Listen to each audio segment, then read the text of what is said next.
Are you tired of watching shows that only give you general social media theory and expect you to figure out how to apply it to your own industry? Join us for this week's episode of Social Chatter, the industry's longest running social media marketing news talk show. Not only will you learn the latest breaking news, but you'll also gain practical advice on how to apply it. Now here's your host, Christian Karasevich.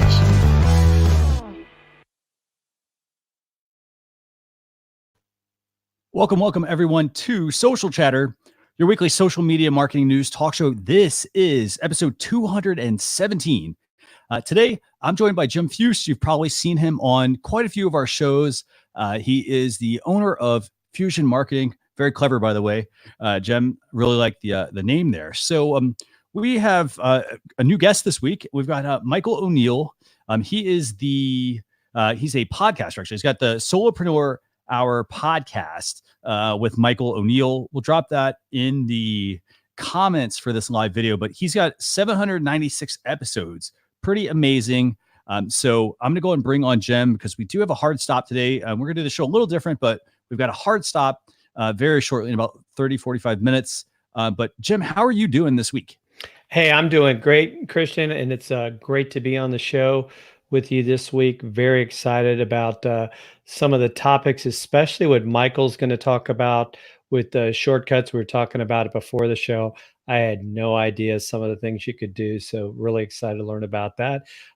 Would be nice to be in a warm climate like I know you are, but really just glad to be able to pinch hit for Phil today because I know he's traveling. Definitely. And so, and I appreciate that, or actually we appreciate that. I know that. So thank you so much for helping us out this week. And actually, I think you've helped us out a couple of times actually in the last couple of months. So I really appreciate it. But you want to go and tell viewers about our guest this week while I finish up a couple of things behind the scenes? Oh, yes. So Michael is joining us from San Diego. And Michael, you want to tell us a little bit about yourself? Sure. Can you guys hear me okay? We sure can. I don't know what if it's this mic working or that mic working or something. So anyway, so I host a show called the Solopreneur Hour. It's been going for about 6 years now. Like you said, almost 800 episodes, which is crazy to think about. I've done a lot of interviews with a lot of very cool people.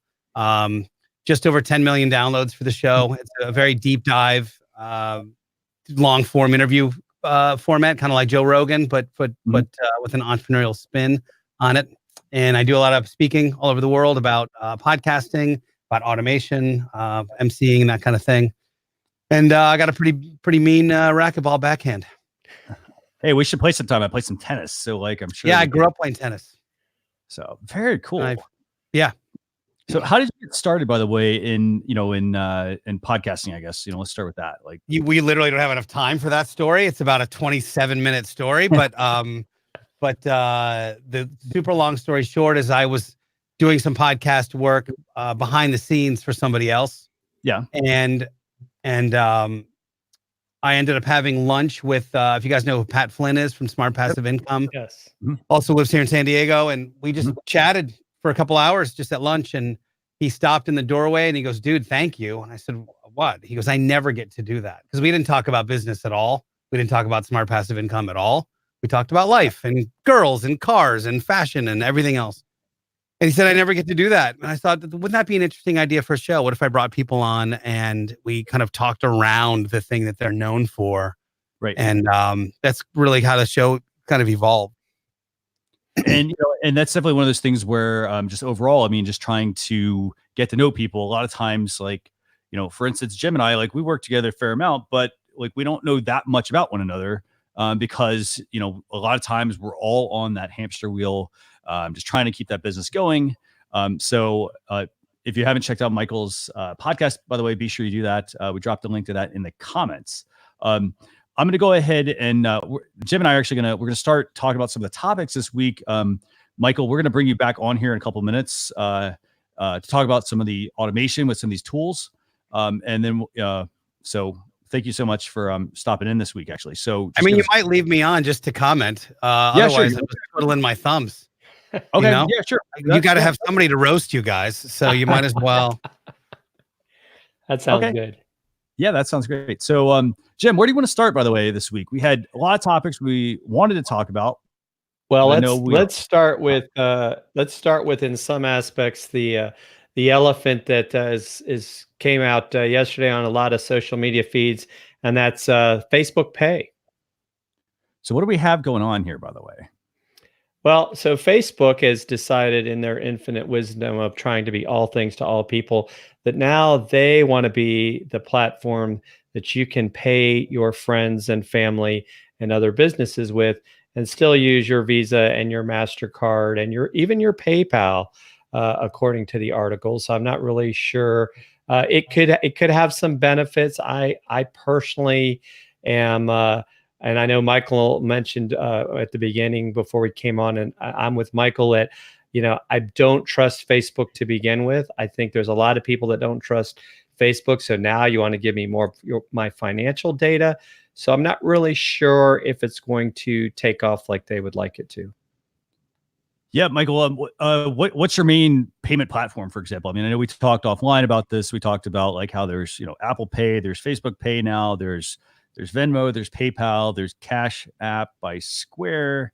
I probably left out a couple of other ones. I think there's Stripe. Do you have a preference, by the way, of one that you use over another, and maybe why you use that? I use Venmo and PayPal a lot. PayPal for probably 15 years. And PayPal, I feel like it's the company that everybody loves to hate, but it really does serve as the backbone to a lot of people's businesses. Everyone's got a story where PayPal did this, or, in fact, recently they made a mistake and they kind of messed me up because of their mistake, but that's neither here nor there. But recently, like I would say in the last 3 or 4 months, I've been using a lot of Apple Pay. I just bought a flight to Denver and used Apple Pay for it. And was like, I find myself using it, at all the grocery stores and 7-Eleven and stuff like that, the gas station, just because it's easy. It's 2 clicks and I go like this, or if I'm wearing my Apple Watch, which I barely ever do, Right. It's really easy, and it feels pretty futuristic to me. Definitely. One thing I noticed, by the way, from you mentioned, I know this is Facebook Pay, but I know you mentioned Apple Watch. I feel personally, I'm glad they're coming out with all these payment options, letting people pick whichever platform they kind of want to use. But I feel that like when I'm in public, for example, say you're at Trader Joe's has Apple Pay, but a lot of people they don't really get to experience it from a customer. And when they do, it's like light bulbs and everything else going off. I kind of feel like I'm glad Facebook's doing this, but there are already way too many solutions out there. And I don't think they've caught up with consumers yet. How do you feel about that? Well, I think what happens is once there's 1 or 2 news stories, the people that are considered experts in the field or people that are really paying attention are typically like, it's going to be fine. And then the rest of society is like, oh, there's no way I would give my credit card info to those people. And I think it really has that negative wave for a couple of years. Yeah. So, yeah, I think they're always going to be battling that. And like you said, Jim, Facebook hasn't done themselves any favors with how they've handled our personal data. So I don't know. Yeah. This is one of those things where I feel like they just solved something that nobody was clamoring for. Yeah, I think that's a great point. I mean, I know I didn't feel like I needed another way to pay on Facebook. I mean, and you've even started to see some platforms create communities off of the Facebook platform, because I know Facebook had started talking about, this would be a way for you if you want to run a paid group that you could use. I'm sure that'll be their caveat. You have to use Facebook Pay. Yeah. Have you ever gone through Venmo and looked at everybody's transactions? It's fascinating. Oh, like it's really fun to go through their feed and see what people are paying for. Yeah, it is. It's legitimately like one of the more amusing social media scrolls I do. That's funny. Yeah.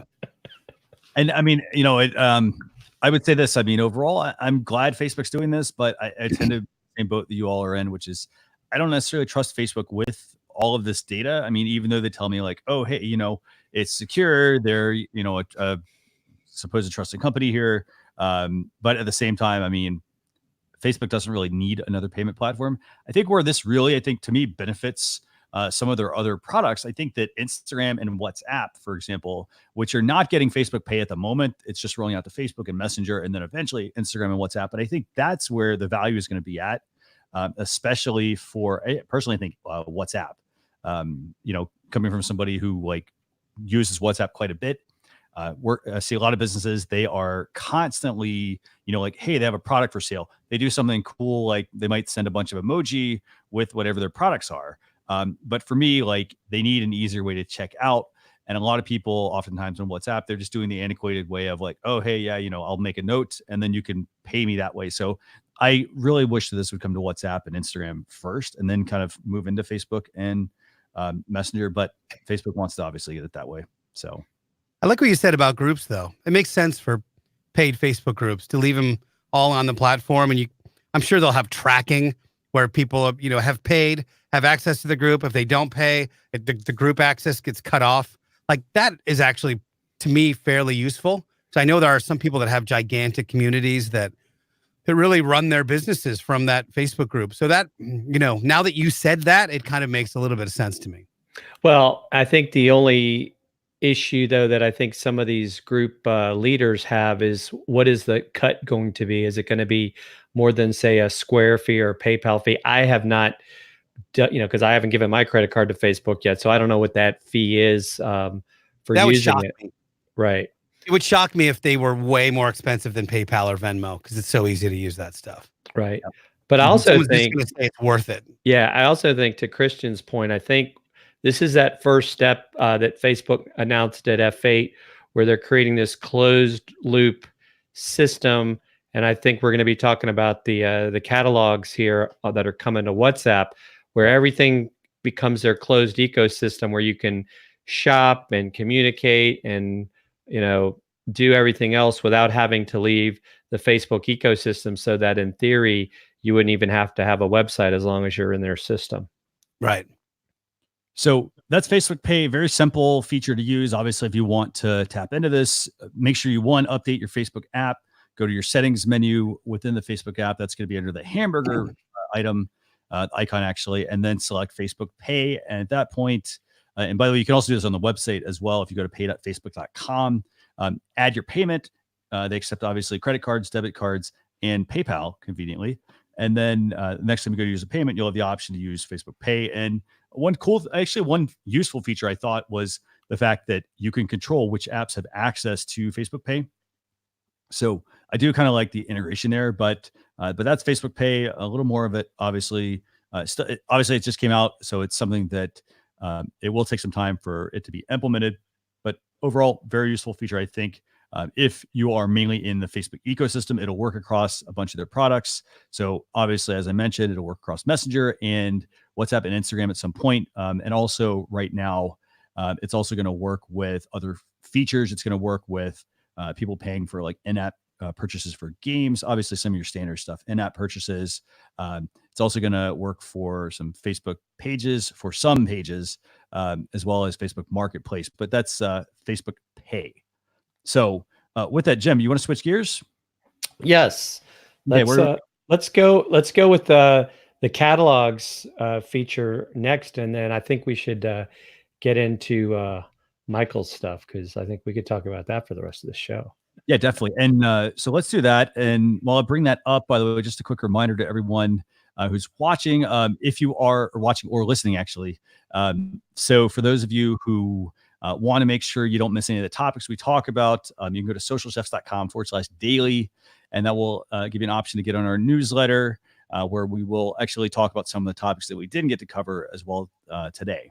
So I'm going to go ahead and bring up this WhatsApp feature, and I'm really excited about this. But I'm excited about this because I think WhatsApp, it's a feature that Facebook has really kind of shelved for the longest time, and so now they've actually got a really cool feature here. They've got WhatsApp catalogs for small businesses. To me, this is pretty amazing. I mean, basically, it's letting you get out of just standard text communication, which is typically what most people are sharing on WhatsApp. Sometimes they share photos, sometimes they share videos, but it lets you have a storefront, obviously, if you have the WhatsApp business app.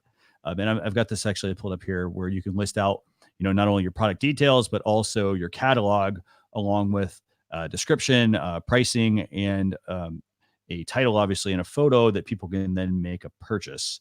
So, what do you guys think about this one? What do you think, Jim? I think it's a great move by Facebook and by using their WhatsApp platform, because I think it's going to bring more businesses onto the platform, because now they're going to have a way that they can communicate with their potential customers in a visual, more descriptive way. And I think that will obviously, if you're new to it, you get that initial, you're kind of ahead of the curve from everyone else. And so I think it might give people a better chance to be found. Definitely. Michael, what do you think? I don't use WhatsApp a ton, so this isn't super relevant in my world. But now that I'm looking at it, I'm looking at that article as well and thinking that is actually really cool. I think it gives a small business a global reach. So it reminds me a bit of, it's almost like Etsy meets Yelp meets Messenger or something. Yeah, it's got this interesting combo of different platforms that can be applied, and I definitely see it. It's really easy for a lot of people, because a lot of people do use WhatsApp. Really easy for a lot of people to be able to click on that and see a pretty decent little mobile website where you maybe don't even have a regular website. Like this could really run your business. Yeah, because for example, like where I'm currently at, I mean, people basically, they don't have websites. They use their social media channels, and they primarily use WhatsApp to do all their communications and their transactions. And a lot of times, if you're like, hey, like you mentioned, we were talking offline, you mentioned, business cards, for example. People don't have business cards. Anything they do give out, they're like, oh, just WhatsApp me. Here's my number. Like they're very open to giving out their number to, building that communication. They don't have to. They also kind of gives them a good touch point, because then they can sit there and actually get their number entered in the person's phone, versus saying, well, hey, here's my business card, and then wait for that customer to actually enter their information, and then reach out to the business. A lot of times business cards, they kind of just get stuck in a drawer and they kind of just stay there.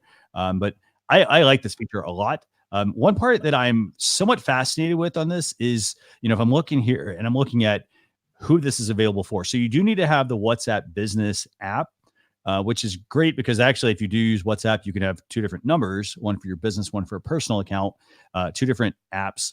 This is available on iOS and Android. But the part that really sticks out to me, we've got Brazil, Germany, India, Indonesia, Mexico, the UK, and then the US. And to me, that's actually really surprising, I think, because the US is, in my opinion, is not a very heavy WhatsApp place. Like a lot of people, like, you say, oh, do you, Jim, like, for example, do you use WhatsApp? And most of the time people are going to say, well, hey, I only use it when I go travel overseas, for example, versus being there in the States.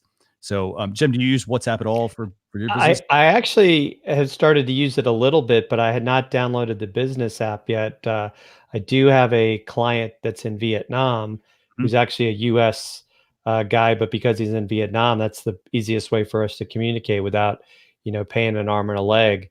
And then my mother, who's from South America originally, she communicates with a lot of her family through WhatsApp, and she'll communicate with me on WhatsApp instead of Facebook Messenger, because it's easier for her. She doesn't want to learn Facebook. So I it's maybe use it a little bit, but this will probably make me definitely dig a lot more into it, because I think I could see where you could help clients that want to get, especially international reach, a little bit ahead of the curve. Definitely. And, and for me, like the part that, like I said, I'm very surprised that who they roll this out to initially. I would have easily thought that they could have rolled this out to a number of other locations well before the UK and the US. And like more developing countries, for example, I think that would help them get a strong foothold, because those people are primarily using WhatsApp on a daily basis versus, people that kind of casually jump in and jump out of the platform. But so that's WhatsApp catalogs for your small business. Pretty fantastic update. Very easy to get. Just get the WhatsApp business app from the App Store. So with that, I'm going to actually switch gears. We're going to have Michael talk about, actually, I'm going to go into tool time real quick, and then we're going to have Michael talk about some of the ways that he's using one of these tools this week. So tool time, basically, for those of you who are new, tool time is our, our way of bringing about two tools or equipment or hardware or, software, basically things to help you as a business get more out of your business. So you're not having to constantly feel like, hey, I've got all these processes and I need to, like learn how to implement all of this stuff in my business, and then obviously not have time to do anything else but let your business run you. So one of the tools that we actually want to talk about this week is a tool called Apple Shortcuts. Now, it's an app that is already available if you're already if you're on your device already, if you didn't know it. So it's already on there. Just look up Shortcuts. It used to be called Workflow because that was the company that built it. Apple purchased it, but Apple Shortcuts. What it is in a nutshell is a macro-based system. And a macro-based system is just saying, well, hey, like, let's say I walk into my room. When I push this button on my iPhone or iPad, it runs a series of events. I'll use the example. You might walk in your room and it might say, okay, turn the ceiling light on, turn the lamp on, and maybe turn your ceiling fan on, for example, if it's a connected device. And so when you push that, it will basically run all of this with one tap of the button. However, when you apply this to business, there are a lot of useful ways you can use the Shortcuts app. And so, Michael, I know you specialize a lot in this. I think we were talking beforehand, you had like 50 plus shortcuts.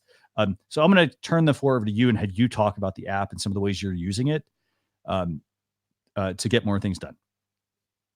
This is one of those things that once you learn that it's on your phone, you don't go to bed till 3 a.m. for 3 weeks in a row. Ask me how I know. It's like Siri meets Zapier, right? Because, well, honestly, that is actually the truth, because anything you can dictate into your phone can be sent over to Zapier to any one of the however many apps they have, 3,000 or whatever that they're connected with. Mm-hmm. So for demonstration purposes, instead of using the word Siri, I'll use S word. Otherwise, my phone will continually pick up as I say, hey, S word. So the quick overview of the kinds of things that I use Shortcuts for. I'll get up from the couch. It'll be time to go to bed. I'll say, hey, S word, let's go to bed. And all of my lights shut off except the one light in my bedroom because I have Lutron in my house. Okay. So it's all programmed that that's a macro that everything turns off except like just the one bedside lamp that I have next to me. I'm notoriously super flighty, ADD, entrepreneurial brain. So I have ideas all the time for things. I need to get them out of my head as quickly as humanly possible. So I can now say, hey, S word, new task. And the dictate text will pop up. I just say, make sure you take the laundry to the dry cleaners. And then it ends. What happens right there is then it connects to my Trello, which is a project management tool, connects to a certain board within Trello, adds a new board to the top of, connects to a list within Trello, adds a new board to the top of that list. So when I, wake up in the morning, I see my brain dump from the last day or two, and I can sort and organize that stuff in appropriate places. But I did it in a way that it happens so quickly where I just have an idea and I go, oh, hey, Siri, new task, don't do it. Okay, she didn't. And it's in and out of my brain as quickly as possible, and I save it. Very business practical versions are at a conference. Okay. If I'm having a conversation with someone, I can say, hey, S word, connect us. 3 screens pop up on my phone. The first screen is what's their email address, and I give them the person's email address I'm speaking to. Then it says, who's the rock star you're talking to? I say, well, I'm talking to Jim. And then what did you talk about? And I said, well, we were talking about sponsoring my new build, my new car build on YouTube. And what happens automatically is an email gets pre-populated with, hey, Jim, we're at the same conference together. Just to trigger your memory, we talked about, and it'll put in the thing that I just talked about. Then I have all this information. As soon as I send that email, it prompts me to take a picture. So I take a picture of me and Jim, which then also goes to another Trello board called Conferences. Okay. And that board has all the pictures of everybody I spoke to, what their email address is, what we spoke about, what their company is. So now when I need to go back and follow up, it's all available. And finally, and this is the creme de la creme, as they say in the creme business. This one took me about 3 weeks to build because there's some real stuff happens here. There's some real programming that needs to happen. And I'll explain a little bit about what the process is as I create one. But I have a bunch of private coaching clients that I help with their businesses. And what I do is I do back-to-back 30-minute coaching calls every other Tuesday. So they're, 8 in a row. And there's only 5 minutes in between. So there's no time to write down a bunch of notes. And the problem I was having is there was no accountability on my end or on their end. There was no record of what the phone calls were. We would just talk. I'd be like, hey, so what's going on this week? And that was that. I said, I've got to fix that. So I wrote out in sort of long form what I wanted to actually happen. So now what happens is the second we hang up the phone, I hit my shortcuts button for my coaching calls. It brings me up a list of all of my private coaching clients. I select one, and then a dictate box pops up, and I say, and this particular dictate box is for the overview of the call. We talked about this. Stop that. Another box pops up. That's the action items I want them to do from the call. So I say, first do this, comma, then do this, comma, then do this. As soon as I hit stop on that, an email already pre-populated for them is filled out, and it says today's coaching call overview, and it gives the whole thing I just said, then the action items, great call, see you in 2 weeks. I hit send. So they have an email literally within 45 seconds of us hanging up the phone of what we just talked about. From that point, it connects to my Zapier, which connects to Google Sheets, finds their particular Google Sheet, and then adds a new line of what the coaching call overview and the action items were. So they have this documented record of every call we did, what the date is, what we talked about, what their action items were. And if I really wanted to nerd out hard with it, I could make it send me a text message 5 minutes before our next call with the summary of the previous call that we did. But I don't have a need for that, but I totally could do that. And that would be like one of those Southern preachers that have all the information in their ear, But this is Missy and her daughters are June and Nancy, So I totally could do that, but I don't do that. But that's just like a really brief overview of some of the things I do. Oh, Instagram, hashtags. I'll be in the middle of typing something on Instagram and say, hey, S solo tags. And automatically all my Solopreneur Hour hashtags are copied to my clipboard. So I just have to hit paste instead of having to go to notes, find the right note, select the hashtags, copy, paste, go back over to the other side. Let's say that's 35 seconds or whatever. This is about 4. This is about 4 seconds of work. So if I can shave off 30 seconds, I'll definitely do that. Hey, Michael, quick question. Yep. So with Trello, did you actually have to use Zapier for that, or that's something you can do right within the short? Wow. Yeah, Trello's native within Shortcuts, which is cool. There's a number of apps. So what happens is once you download the Shortcuts app, I think it was optional in iOS 12, and I think it comes with iOS 13. And if you take it, can you guys share a phone or where you are? Or not really. There's no real way to do that, is there? I could probably try pulling up a phone. Well, at any rate, yeah. You have an option at the bottom of Shortcuts. You can sort of see it on the screen there. On the left-hand side is your shortcuts, and then the right-hand side is gallery, and that's on the very bottom of the screen of your iOS screen. And if you look at the gallery, you can just start scrolling through and see how other people are using Shortcuts. There's also YouTube videos. Shortcuts can be shared. Mm-hmm. So I have 2 shortcuts online right now on my YouTube channel. One is the Instagram hashtags one I just spoke about. And then the other one is my to-do, where I'm just walking along and I just use Trello to do a brain dump. That brain dump could go anywhere, by the way. It doesn't matter. It can go to wherever your production tool is. If it'll connect to either Sear or Shortcuts natively or Zapier, you can use it. So another one that's really useful is Instagram Extract. So you can download stories, pictures or movies from Instagram, like natively into your Photos app, which is cool. Wow. That one's really complicated. I didn't write that one. Yeah, so I just. Oh, go Go ahead, Christian. This is amazing. Yeah, like I said, it's a rabbit hole kind of situation. So once you understand, put it this way, if you do anything at all in your business that's repetitive, you can consider automating it. Definitely. In fact, I had a tagline that said something like "Fire your VA," because this can do. I mean, this is so extraordinary, the kind of stuff that this can do when you really start understanding it. It really does automate. I automate my podcast show notes completely. So as soon as I hit stop recording my podcast, I hit the show notes shortcut.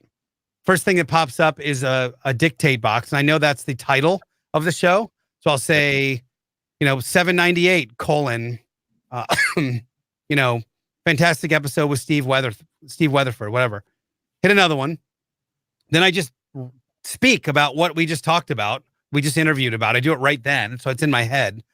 And then appropriate links. It asks me like what their links are, so I'm able to plug them. And then whatever the sponsor is for the show. So I typically just do another live read of the sponsor. Kartra.com, everybody, blah, blah, blah. And I do the thing. Once I hit that, once I submit that final one, a new draft in my WordPress has been created with the title, content, the all the appropriate links, and then the advertiser. It's already there, already formatted, ready to go. So by the time I just export the show from my tool, it's literally like 5 minutes to get it up online. So it's great. So do you happen to is that one available to download as well, or something? The show notes one? Yeah. No, not yet. That's going to be my giveaway one. I'm just working on automationisawesome.com right now. Cool. And that's going to be probably my one of my giveaway ones. Awesome. Yeah. This is a very useful, the Apple Shortcuts app is a very useful app. Definitely, I would say, as Michael said, like, spend some time playing around with it. I'd say start with the gallery. Like, how did you learn it, Michael? Because I've used it quite a bit as well.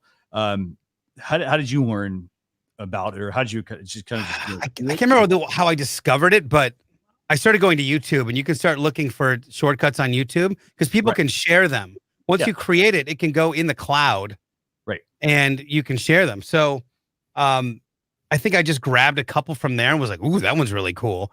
There's people that are just like, "Oh, here's 10 useful shortcuts for entrepreneurs." I'm like, "Oh, let me check it out." And then once I understood and kind of deconstructed how a few of them were made, I was like, "Oh, this is all me." So, and I mentioned I would do this when I create a new one.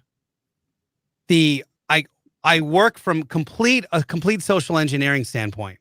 Okay. So I literally think about what I'm physically doing and how I want this thing to actually work.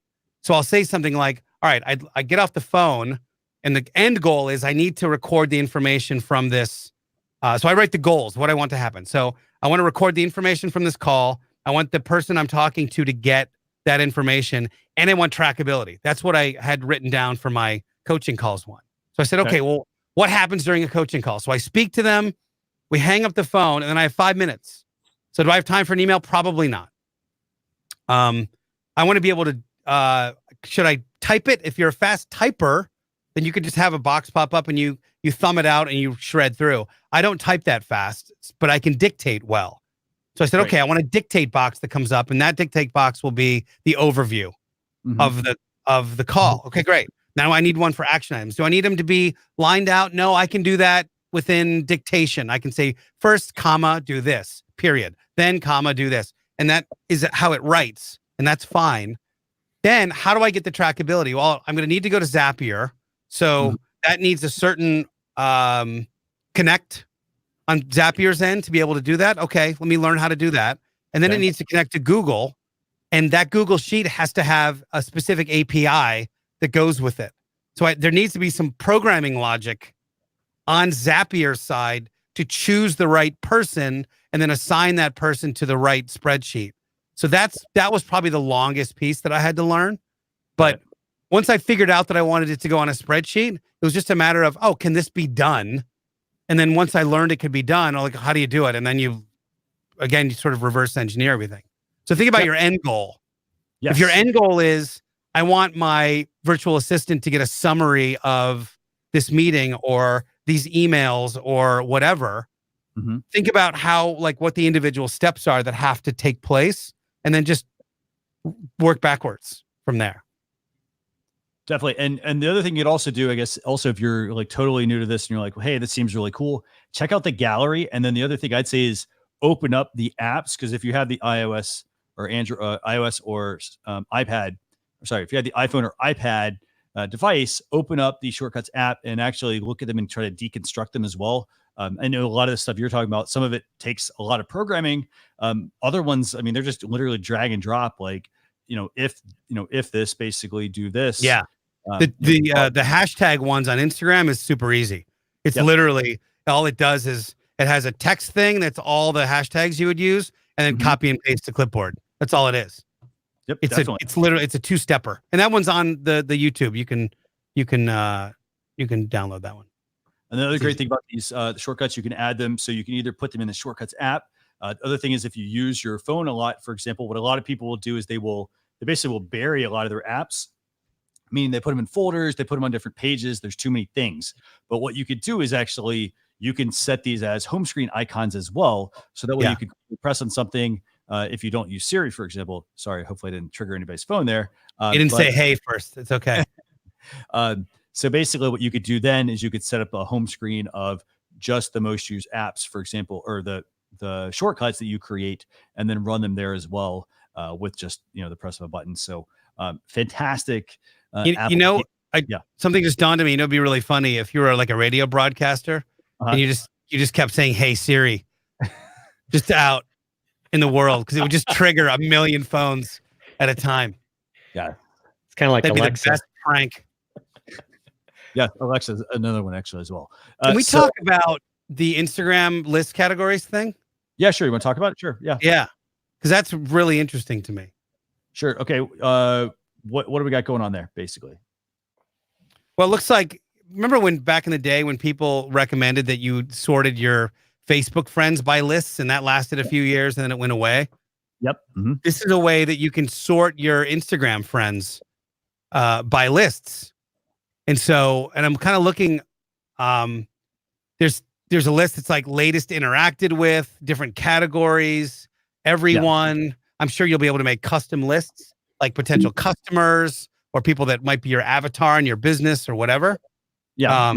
But like, there's one called least interacted with, which is basically Instagram just telling you these are the people you should be unfollowing because no one's paying any attention to your content from here. It's a pretty interesting idea in terms of being able to increase engagement on your Instagram account. And it looks like it's being endorsed by Instagram. Yeah. Which is fascinating to me. And I do have this pulled up. Hopefully, I don't know if people can actually see that. If you're watching, you'll basically see we have basically it's a series of screenshots where we've got the following list. I like the idea of Instagram actually implementing something like this. Again, I think the key thing we have to keep in mind is a lot of times when Facebook will roll things out, they will basically take the same feature that was on Facebook and port it to Instagram and do a little bit of adjusting to it. But I personally, I like this. When Instagram, for example, they're testing this right now, but the fact that it shows like least interacted with, for example, that's one thing you want to, it's a game basically. When you add, for example, followers, or you go follow people, you don't want to follow more people than are following you back, for example. So you have to build some engagement with people. If people aren't necessarily interacting with you, that might be somebody you don't want to follow, for example. So why let that person take up a slot if you're not really interacting with them, for example? It's not about having, more people, like just random people follow you. They're never going to interact with you. Well, and I think with them doing away with likes here in the US any day now, I'm not sure if my likes have disappeared yet. Would this be that way where who's really interacting without you having to really dig into the detail of your analytics? So I think it would be a great idea, because I think there's some angst with people about like, well, how do I know if people are interacting if I don't in a sense have that social proof of a like on a post? So I think it could be a great tool. Definitely. And so hopefully at some point, Instagram will actually implement this feature. Again, they're testing this feature. It's the following list categories feature. So it's letting you basically see different categories and different, almost like Twitter lists in a way. I love Twitter lists. I don't know who uses them, but I use them all the time. I do. A lot of people, they should use them. But the thing is, I think a lot of people, I think it would be cool if Twitter would have kind of set those up automatically for people and then said, hey, this list, now you need to actually sort these people. A lot of times people just build things up. And I think for Twitter lists, I mean, they're tucked away. They're fairly buried. I think they're extremely useful to be able to quickly go through tweets and whatnot. They were very useful for Facebook when they had the list feature as well for like close friends. Yeah, that was weird that they eliminated those. I really liked those, actually. Yeah, it was a great way to just basically go through newsfeed. One of my favorite things, if anybody's into like, pretty much any sport, it doesn't matter. But I like when I'm watching like a primetime NFL game, I have a whole list of NFL heavy hitters. They're like all the journalists, all the NFL journalists on one list. It's like 150 people or something like that. And it's awesome to watch that feed as you're watching a game because they're all watching it and they're all commenting live on it. And you get all this great insight as you're watching the game. It's just a way that I like to use, probably one of the practical ways I use a list. I think, I mean, and the thing is, I think the key point that, kind of you're making here also with this is the fact that like a lot of people, they don't spend the time setting up those lists. For example, they make it as like, oh, it's like my third and my fourth step to watching the game, for example. They don't have a way to really balance the two, but by actually being smart and setting up some sort of automation or setting up, and again, it's not about automating everything. It's about automating the parts that you really shouldn't have to spend your time on, for example. For me, it's about automating everything. Yeah. I would say this. Automation is great. Just don't automate everything. At some, make sure you slowly wade into automating as much of your life as you want to. Can we post any links for anybody? Like, how do you do that? Oh, live comments? Is that how you do it? Can I post anything? Actually, I think you actually can. I think you can comment there. If you can't, you can actually go to facebook.com/social chefs and there's and just drop in the comments. I'll just post it just because that way, if anybody else is a football fan, you can subscribe to that list. What's it called? Social Chefs. Yeah, facebook.com/social chefs actually. And I can actually I'll actually grab it and drop it in for people that are listening or watching here. Oh yeah, there we go. Got it. Do you have it or do you need me to comment and boom. I just found it subscribed. Fantastic. So Michael, I know you said you have a hard stop, I think as well, right? Yeah. I got a call in 8 minutes, so I got to roll. Awesome. So it's been a pleasure having you on, by the way. Stick around, by the way, everybody who's listening or watching. Jim and I are going to go over a couple more things, but fantastic having you on. Thanks for sharing those automation tips. If people want to get in touch with you, what's the best way for them to do that? Well, at Solo Hour on all the socials. Okay. And solohour.com. Awesome. Where they can just yell out their window. Fine. And thank you, Michael, for giving me a reason to stay up till 3 a.m. for the next couple of weeks, because I can see that's going to happen. I will apologize in advance to anybody, but I trust me that once you get it, you go, and then it just gets really exciting. You nerd out really hard with it. Then you're like, oh, hey, I can automate all this other stuff. And then you will literally start looking for things to automate. And between because what Shortcuts does is it just opens up Zapier. Yeah. And like right now when when my RSS feed publishes for my podcast, so it's just all completely automated. It posts to Twitter, 3 Facebook groups, LinkedIn, makes a text file that I can then upload using Grum to Instagram, and sends an email out to the client that was on the show, to the person that was on the show, thanking them to be on the show. I don't have to touch any of that. I just hit publish on WordPress and it all happens. And it's all formatted specifically for that platform. It's not like using, what was it called? Buffer or anything like that, where it's all sort of the same thing. Yeah. These are all custom formatted for each of the platforms. And dude, once you get that going, it's crazy. That's all you want to do is just automate stuff. Well, we'll make sure to be in touch. I'm looking forward to chatting more about automation as well. But best of luck on your next call, actually. So Thanks. All right. Thanks, You guys Michael. keep on rocking. You too. I'll see you later. yeah, bye. So we have one more tool. By the way, Jim, you want to cover the last tool real quick? Yes. Okay. You wanted to go with the Chroma? Yes, let's talk about Chroma real quick. So tool number one, by the way, for this week for tool time was the Apple Shortcuts app.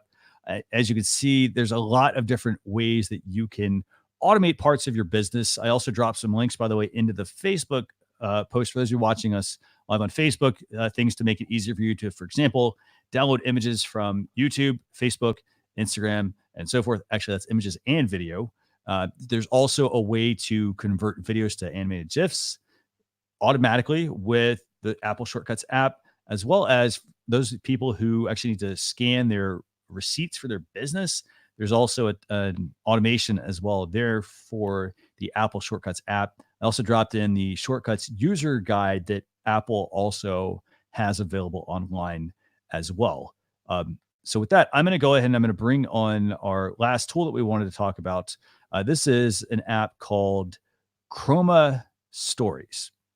And so, Jim, do you want to tell people about this one, what it does exactly? Yeah. So Chroma Stories is a great way to really up the ability of your stories in a really good way. Of course, I think it's only available on Apple. So sorry for all those Android folks, as far as I know. But I just thought I really liked the visual richness. You can have your own fonts and all these other things that aren't always easy to do within the native Instagram itself. So I think it's really a great way to create more stories, and I think that's where a lot of people are headed. So I think it's that was my initial take. I didn't get a chance to play with it yet, but I definitely downloaded it. I think it's another great tool that you've picked for people to keep an eye on. So there's a couple of things about Chroma Stories, a little bit about the background of this. This is actually made by people who previously worked at Instagram. So this is a very good mobile app to have on your device. That's the first thing. So it's built by people that get it, that understand what the purpose of stories is, or what the purpose of stories are actually, and how stories can be useful. Now, one of the challenges is, and kind of going back to Michael's point here about using automation, like how do you actually build, for example, a Shortcuts app? So the way Chroma Stories would work is like, well, what problem is it solving? And so in their case, one of the biggest challenges for a lot of people that want to create stories content is they fire up their camera. And what do they see? They have whatever's in the background.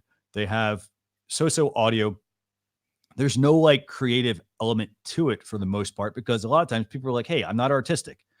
So what you could do with this is, it gives you a couple of things. It gives you access to a lot of templates.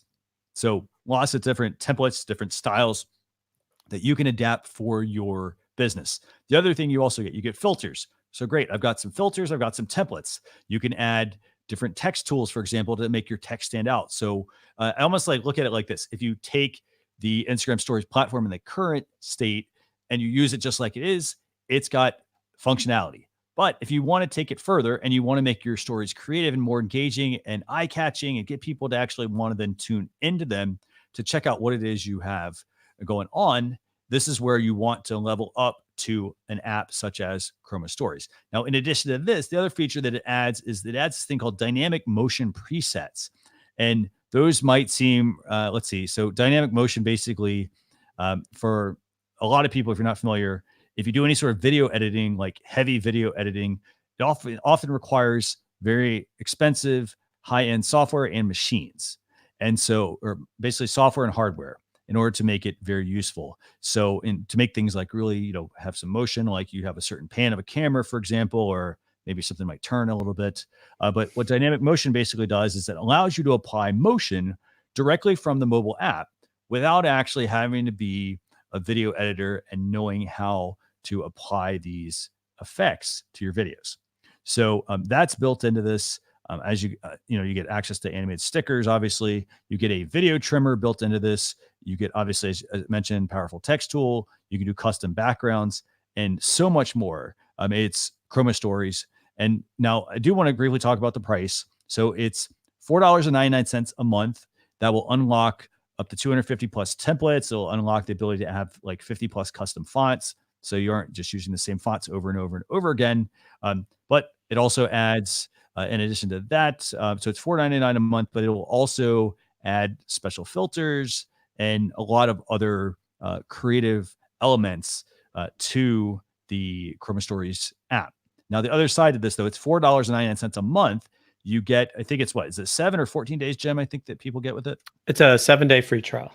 7-day free trial, $4.99 a month if you want to go monthly, or you could get the whole thing for the whole year for $20, basically. So that's what, $1 something a month, I think. Is that what that works out to be? Yeah, it's something. Yeah, definitely. It's a nice savings to go with the annual. It is fantastic. For $20 a year, you get access to some template, as I mentioned, templates, fonts, all sorts of creative elements that you can then implement into your stories. And I mean, heck, even if you just use one of them for 1 month, I mean, most people would probably charge you $20 just for one of those. So I really like this app. Something I'm definitely going to start using more of. But it's Chroma Stories, iOS only at the moment. So with that, anything else you want to add, Jim? I know we had a couple other topics we didn't get a chance to talk about this week that people can get by going to socialchefs.com/daily to get the newsletter. But is there anything else you want to talk about? Well, I think first of all, hopefully people realize that you guys now have a podcast, and I was happy to leave you guys a review the other day on the Apple Store there. So people should make sure they subscribe to that, because a lot of great information. Not to mention the Alexa flash briefings as well. And I think what your show does a great job of, and this is what happened again today, is there's so much out there that people don't even realize has occurred. Like I had no idea, I just said, oh, shortcuts, I don't have time for that. But now after hearing about it, after seeing what Michael's doing with it, it's like, wow, this is game-changing sort of stuff that people really need to pay attention to, especially as small business owners, if they want to make their productivity, efficiency is one thing, but to be more productive. I mean, I loved his idea of what he does at conferences with that as well. And so, yeah, absolutely. Yeah. So I thought that was great. I mean, it's, if anything, it's as we know, it's always changing. Everything's always changing. StreamYard's added some new stuff. I know we had talked a little bit about YouTube. That's another, if you want to call it breaking news, YouTube with that lawsuit. You now have to go into your YouTube settings and say you can do it by episode, or I just went and did it by my channel. My videos are meant for adults, not kids. I mean, because you're getting a lot of restrictions if you're saying that you do, and some people will do it for kids, but that's, there's big fines involved if you don't pay attention. No, definitely. And, I'd say with the Shortcuts app, I mean, there's a lot, like, this is what I would recommend. So I'd say download the Shortcuts app. If you don't have it, just look up Apple Shortcuts or just look up Shortcuts in the iOS App Store. If you already have a current iOS device, it's already installed. Just search Shortcuts. You can just go to your home screen. You can actually just swipe down by going from the top to the bottom. It'll pull up the search option, pull up the Shortcuts app, and then just start playing around with it. I can give you some examples here. For example, I've got some for you could press a button and it'll automatically let you do a voice recording and save it to Evernote. You can resize screenshots, for example, directly on your mobile device. So there's no need to say, well, hey, I'm going to put that on my to-do list when I get home. I can easily do this on my mobile device. There's the file downloading we mentioned, the ability to make turn videos into animated GIFs, the ability to turn photos into animated GIFs. Like, for example, you and I could actually make one right now where we say, okay, open the Photos app, open the camera, take pause for a certain amount of time, take photo 1, pause, take photo 2, pause, take photo 3, pause, 4, so on and so on. And then at the end, it will actually make an animated GIF. Like, you don't have to have, it's not like, oh, I have to wait until I get home to do this because I only have certain software there. So you could do that. There's ways to do tip calculations. Let me see what else we have here. So currency conversions. So this actually will eliminate the need to have a lot of other apps as well on your device. So you can put everything into the Shortcuts app if you want to. But it's a fantastic app. I'm sitting here looking at all of the shortcuts I have installed and got quite a few here, but definitely a very useful feature app to actually learn and to start to use. And I'd say this, you might look at it and be like, oh, this is very overwhelming. Start with something that you use every single day and see if there's a way to automate it. If there's a way to like take that one little step out of there. For example, let's say it's the weather. You get up in the morning, maybe have it where like when I get up in the morning, obviously make my alarm go off, bring up the current weather based on, using my location. Therefore, you don't have to unlock your phone, search for the weather app, pull up the location and so forth. That's all automatically there for you. So that might be a basic thing to try. But with that, Jim, I want to thank you very much, by the way, for filling in for Phil this week on Social Chatter episode 217. Any last thoughts you want to share with viewers before we wrap things up? No, but I will say thanks for sharing the Rocket Book with me. And that's another app that I know you've talked about previously. It's actually a book you can write in and make it a PDF. And I actually been using that. And I know I've got to get my orange tabs for the whiteboard. So, Christian, you always are a wealth of knowledge. And thanks again for having me on. And hopefully we get you and Phil on at the same time, maybe on the Tim and Jim show. Maybe we can do something here before the end of the year and talk about 2020 planning, if that's something you guys. I think we definitely should. So with that, by the way, I want to thank you again for stepping in this week. Again, for sharing your knowledge. We'll have to see what we can work on going into 2020. But for those of you listening, for those of you watching, you can go to socialchefs.com/SC217. That's going to get you the blog post recap. That will go out tomorrow. It's going to have links to all of the articles we talked about. We're going to talk about how it can actually help you as a business owner, as well as what actually happened this week. We also talked about the two tools, Chroma Stories at socialchefs.com/go/Chroma-stories. And also the Apple Shortcuts app. Again, if you don't have it, socialchefs.com/go/shortcuts-iOS. Both fantastic tools. These are tools that, I love using them, especially the Shortcuts app. I mean, it's one of my favorite things. And don't forget, as Jim mentioned, the podcast and the Alexa flash briefing as well. So with that, I'm going to wrap things up. Fantastic having you on, Jim, as usual. For those of you who want to tune in next week, by the way, 12 p.m. Eastern Standard Time at facebook.com/social chefs or youtube.com/social chefs. Our guest is going to be Jennifer Quinn, and she's a live video professional. I don't like to use the word expert because there are no experts out there, but live video professional. She goes by the username Jenny Q. That's JENNYQ. We're going to have her on 12 p.m. Eastern Standard Time, Facebook and YouTube next week. But with that, I'm going to wrap things up, and we will see you all next Thursday. Thanks a lot for tuning in. Bye.